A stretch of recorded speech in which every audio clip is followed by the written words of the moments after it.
Amados hermanos en Cristo y miembros de las más de 10.000 iglesias en Corea y alrededor del mundo que están presenciando este servicio a través del satélite, del Internet, de la televisión de señal abierta o de cable, o que lo están escuchando por cintas de audio, por la radio o por cualquier otro medio de comunicación en el mundo entero. Esta es la prédica número 13 de la serie El mensaje de la cruz, y hoy les hablaré de la providencia de Dios oculta en la vestimenta y en la túnica de Jesús. Jesús padeció grandes sufrimientos y fue crucificado para redimir al ser humano de sus pecados. Sufrió el tormento de la cruz, llevó la corona de espinas, fue azotado, fue clavado en sus manos y pies y fue traspasado en un costado. Todo esto no sucedió por casualidad. La providencia de Dios ha estado presente en cada uno de estos episodios. El Señor Jesús fue puesto en un pesebre a fin de ser el pan de vida para dar vida al ser humano que sin Dios es semejante a un animal. Se hizo pobre para enriquecernos. Fue azotado para redimirnos de nuestras enfermedades y llevó una corona de espinas para perdonar los pecados que comete con el pensamiento.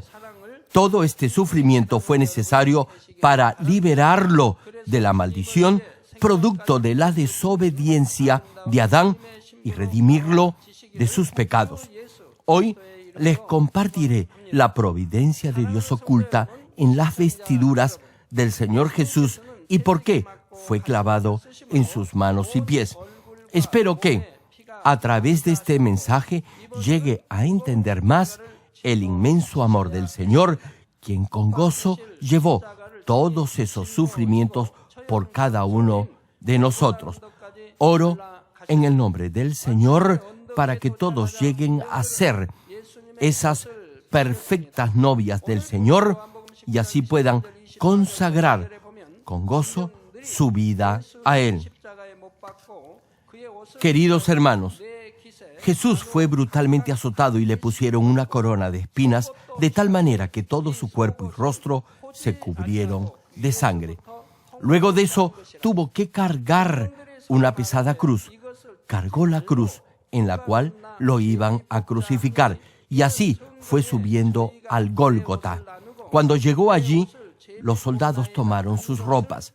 La escritura de hoy, en Juan capítulo 19, versículos 23 y 24, menciona: cuando los soldados hubieron crucificado a Jesús, tomaron sus vestidos e hicieron 4 partes, una para cada soldado.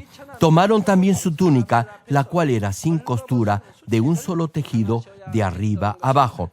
Entonces dijeron entre sí: no la partamos, sino echemos suertes sobre ella, a ver de quién será.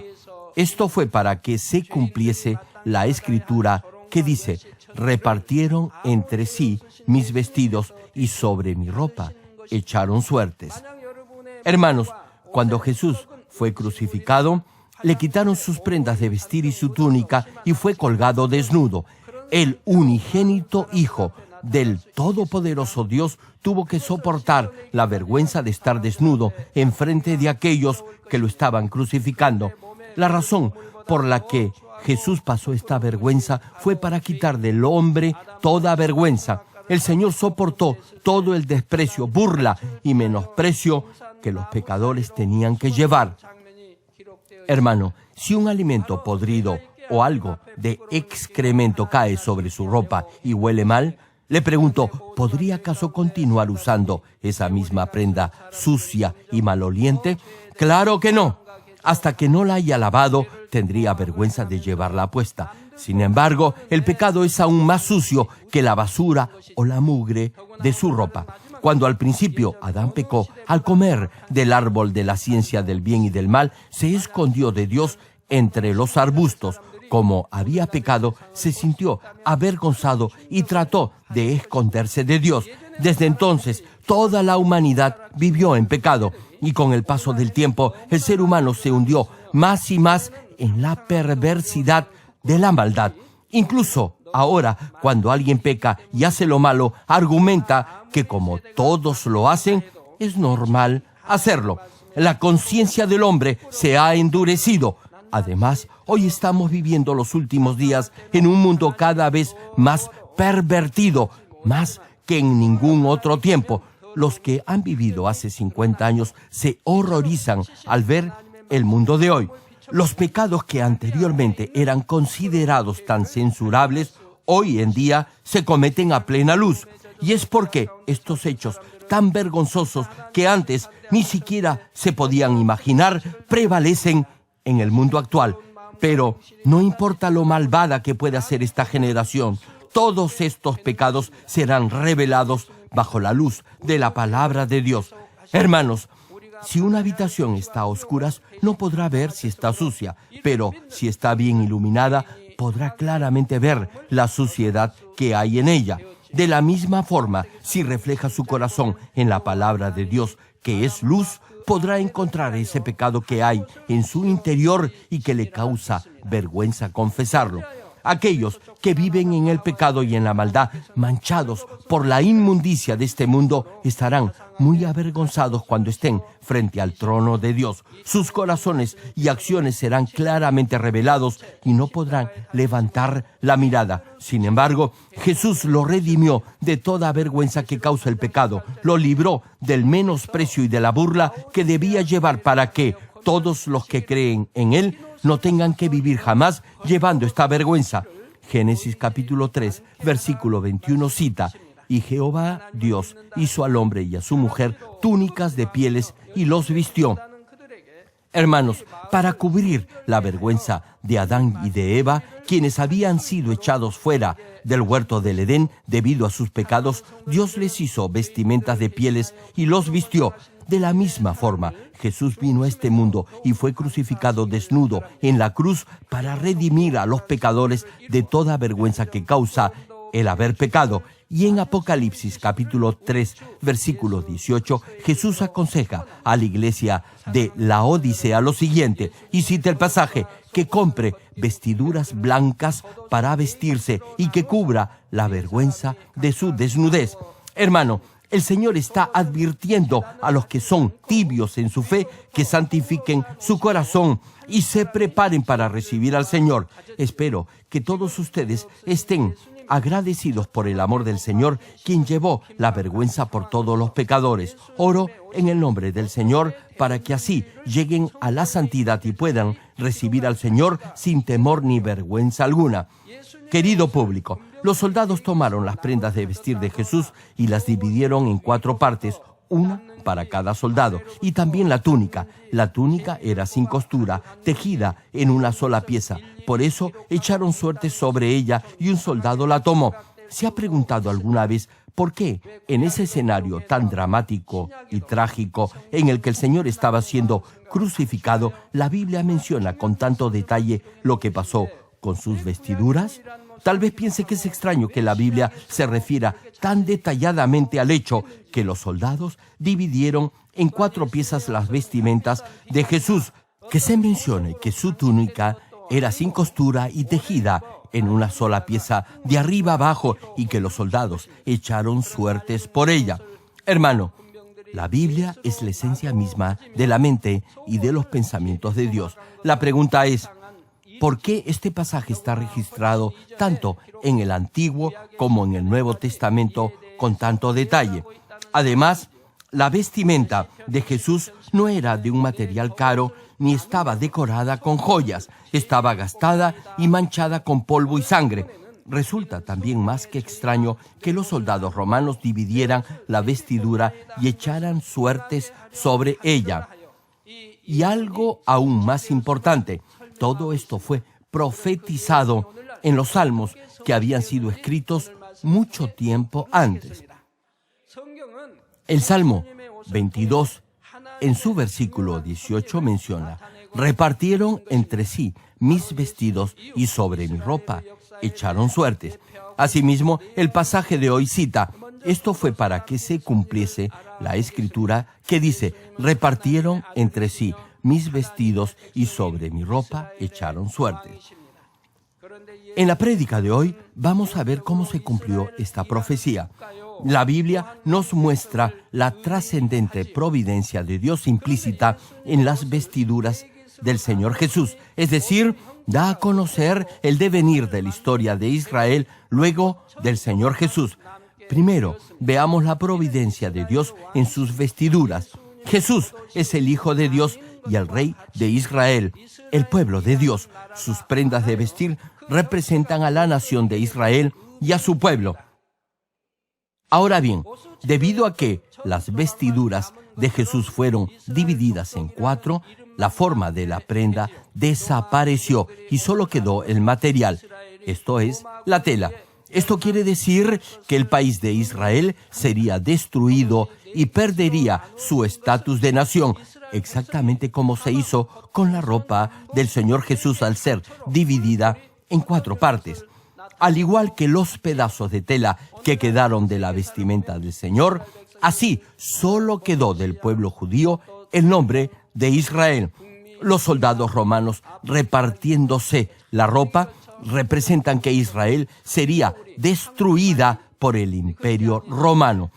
Las prendas de vestir fueron divididas en 4. Esto simboliza que el pueblo de Israel sería dispersado en las 4 direcciones, vale decir, serían dispersados por todo el mundo. Hermanos, los judíos están dispersos por toda Rusia y en los países colindantes. Están en Norteamérica, en Latinoamérica, en África y en Europa. Pero no vinieron a Corea. Corea es también un país de una sola raza. Los judíos no vinieron a Corea y ahí también está encerrada la providencia de Dios. De esta forma, la profecía se cumplió en forma completa. En Lucas capítulo 19, versículos 43 y 44, Jesús predijo de Jerusalén: porque vendrán días sobre ti, cuando tus enemigos te rodearán con vallado, y te sitiarán, y por todas partes te estrecharán, y te derribarán a tierra, y a tus hijos dentro de ti, y no dejarán en ti piedra sobre piedra, por cuanto no conociste el tiempo de tu visitación. Hermano, tal como lo anunció Jesús, Jerusalén fue sitiada y atacada por el ejército romano al mando del general Tito en el año 70 después de Cristo. El pueblo de Israel luchó contra los romanos, pero finalmente la ciudad fue conquistada y fue totalmente destruida. Y tal como lo señalara, y no dejarán piedra sobre piedra, los soldados romanos destruyeron incluso el templo. De acuerdo a los registros históricos, más de 1 millón de judíos fueron asesinados y muchos de ellos fueron crucificados mientras la ciudad era conquistada. Aquellos que sobrevivieron fueron asimismo dispersados y desde entonces los judíos han sido perseguidos por los gentiles viviendo en diferentes lugares alrededor del mundo. En los 2000 años de sufrimiento, el más trágico y espantoso acontecimiento tuvo lugar por los nazis durante la Segunda Guerra Mundial. En un corto periodo de tiempo, más de 6 millones de judíos fueron exterminados solo por ser judíos y fueron ejecutados desnudos. Hermano, cuando los Estados Unidos atacó Irak, casi todo el país fue destruido y, sin embargo, el número de muertos no sobrepasó unos cuantos miles. No obstante, en el caso de los judíos, no siendo una población numerosa, aún así, 6 millones de ellos fueron masacrados. Pueden apreciar entonces la magnitud de ese genocidio. Antes de creer en el Señor, cuando escuchaba de la masacre de los judíos, siempre pensaba que había algo extraño en ello. Generalmente, cuando se ejecutan a criminales, se les permite ponerse ropa limpia. Sin embargo, miles de judíos fueron asesinados desnudos. Luego que comprendí la providencia de Dios encerrada en la cruz, entendí la razón de todo esto. Esta forma de ejecutar a los judíos fue una de las maldiciones que cayó sobre ellos luego que crucificaran desnudo al Señor Jesús. Aun cuando los que directamente torturaron a Jesús eran soldados romanos, fueron los judíos quienes pidieron hacerlo. Dado que Judea estaba bajo el dominio romano, para ejecutar al Señor tenían que pedir autorización al gobernador enviado por el Imperio Romano.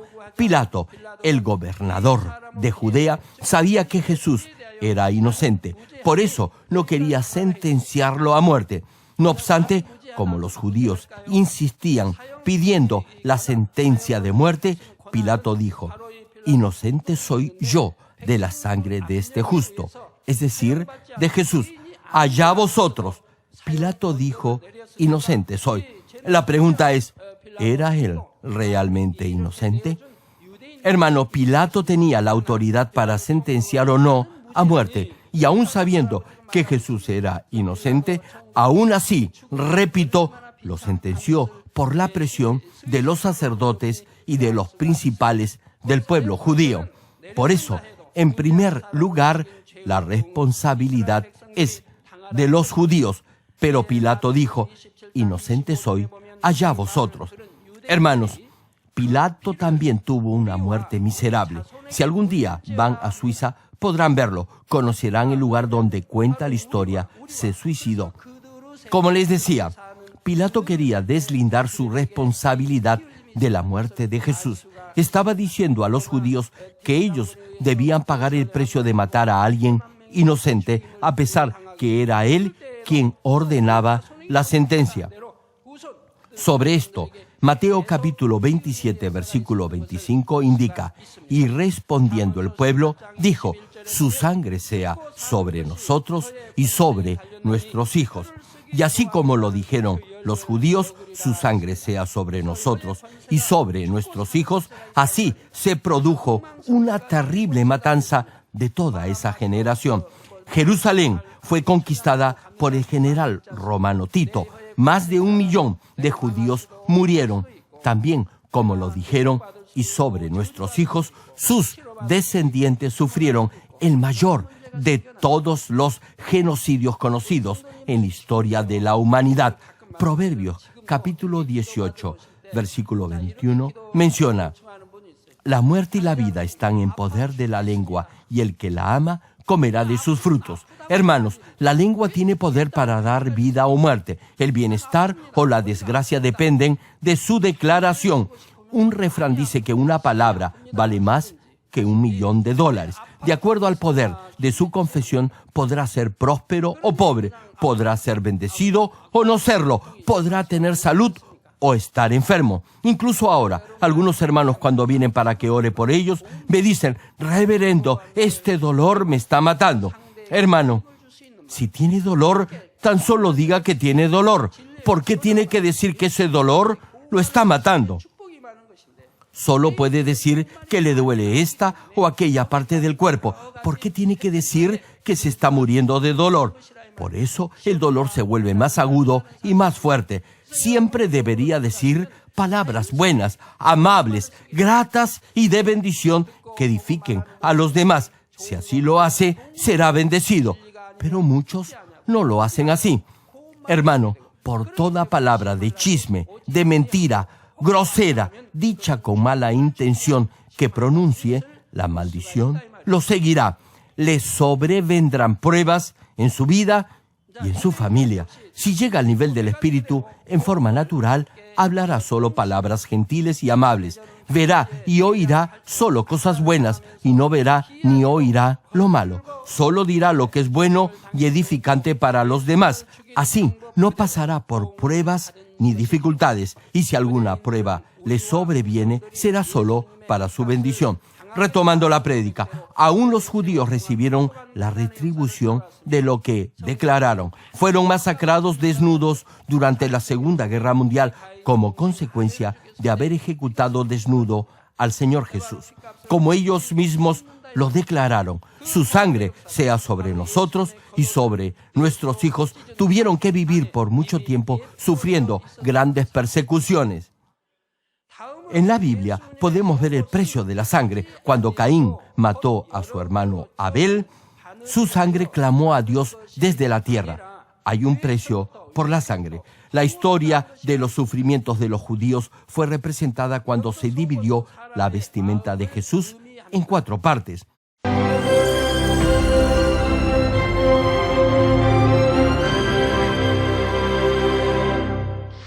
Aleluya, Dios Todopoderoso de amor, pon tu mano sobre todos los hermanos y hermanas y sobre todos los miembros de nuestras iglesias en el mundo entero que están recibiendo con fe esta oración que trasciende el tiempo y el espacio a través del satélite, la televisión, el internet o que le están escuchando por radio o por cintas de audio en todo el mundo.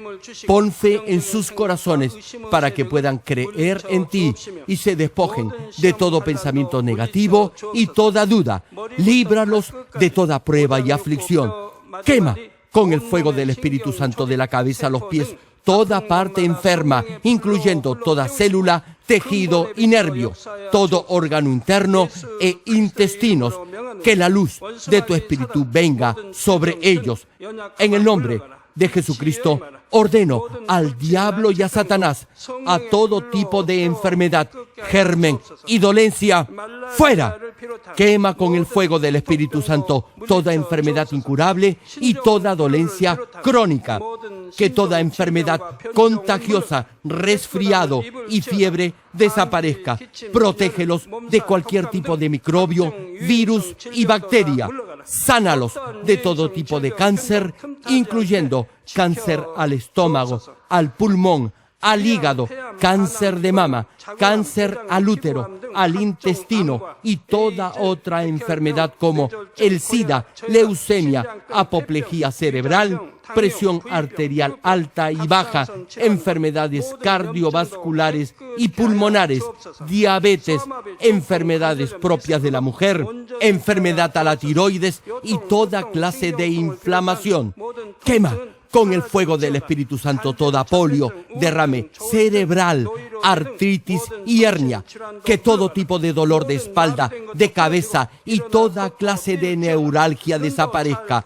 Líbralos de toda epilepsia, autismo, depresión, neurosis y enfermedades mentales y de toda clase de parálisis. Que los cojos y tullidos se levanten y caminen. Restaura la vista y el oído. Que los ciegos abran sus ojos, los sordos vuelvan a oír y que los mudos empiecen a hablar. Líbralos de todo tipo de accidente. Restaura los huesos rotos. Sana toda quemadura. Líbralos de toda adicción a las drogas. Regenera los nervios, tejidos y células muertas. Revive a los muertos. Bendice a los que no pueden tener hijos. En el nombre del Señor Jesucristo, ordeno al diablo y a Satanás, al príncipe de la potestad del aire y a toda fuerza del mal, fuera. Todo espíritu maligno, inmundo, de engaño, espíritu de mentira, espíritu de división, de tentación y todo otro espíritu de iniquidad, fuera. Ato a toda fuerza de la oscuridad y de maldad y que la luz de tu espíritu descienda sobre ellos. Padre, fortalécelos para clamar en oración y dales poder para desechar todo pecado y llegar a la santidad. Que tengan salud, que sus almas prosperen y que sus familias sean evangelizadas y vengan al Señor. Protégelos de todo tipo de accidente y bendícelos para que tengan una vida de éxito y prosperen todo. Guarda y protege a todos tus hijos y sus hogares, centros de trabajo y negocios con el muro de fuego del Espíritu Santo, con tus huestes celestiales y tus ángeles y con tus ojos que son como llamas de fuego. Da a los estudiantes sabiduría y perseverancia y pone en sus corazones el anhelo de estudiar y progresar. Guarda sus corazones y pensamientos de todo lo mundano y siembra en ellos un ferviente amor por el Señor. Dios, bendice a tus hijos y que todo lo que hagan sea para gloria tuya. Gracias, Padre, por haber escuchado nuestra oración. Toda la gloria sea para ti. He orado en el nombre de nuestro Señor Jesucristo. 아멘.